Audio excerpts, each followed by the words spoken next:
जोहार। छत्तीसगढ़ी प्रमुख प्रादेशिक समाचार के संग मैं अभिषेक।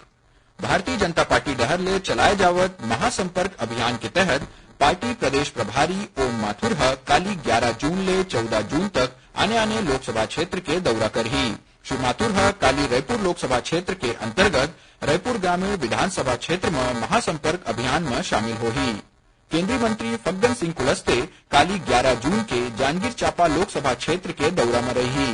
इस दौरान ओमन शक्ति में विधानसभा क्षेत्र स्तरीय भाजपा के संयुक्त मोर्चा कार्यकर्ता सम्मेलन ला संबोधित करही। प्रधानमंत्री नरेंद्र मोदी के नेतृत्व में केंद्र सरकार के 9 बछर पूरा होए के उपलक्ष्य में रायपुर के सिविल लाइन स्थित हॉली हार्ट्स स्कूल में काली नया भारत उत्सव चित्रकला और रंगोली प्रतियोगिता के आयोजन करे जाही। प्रदेश में पटवारी मन के हड़ताल ले आम आदमी ला होवत परेशानी ला देखत हुए राज्य शासन आय और जाति प्रमाण पत्र बनाए के संबंध में अस्थायी दिशा निर्देश जारी करीस। नवा रायपुर स्थित पुलिस मुख्यालय में आज छत्तीसगढ़, आंध्र प्रदेश और तेलंगाना राज्य के अंतर्राज्यीय समन्वय बैठका राखे गई। इस बैठका में छत्तीसगढ़ पुलिस, केंद्रीय गृह मंत्रालय, आंध्र प्रदेश और तेलंगाना राज्य के बड़का पुलिस अधिकारी मन शामिल होइन। सुकमा जिला में एक माओवादी दंपत्ति आत्मसमर्पण करे है।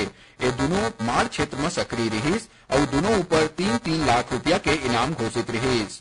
बिलासपुर जिला में आज एक सड़क दुर्घटना में जिला आबकारी अधिकारी विष्णु साहू के मौत हो गए। उन्हें ये दुर्घटना में उनकर पत्नी गंभीर रूप ले घायल है। मिले जानकारी अनुसार श्री साहू बिलासपुर ले रायपुर आवत रहीस, तबे भोजपुरी टोल प्लाजा के तीर उखर कार अनियंत्रित होके एक खंभा ले टकरा गई।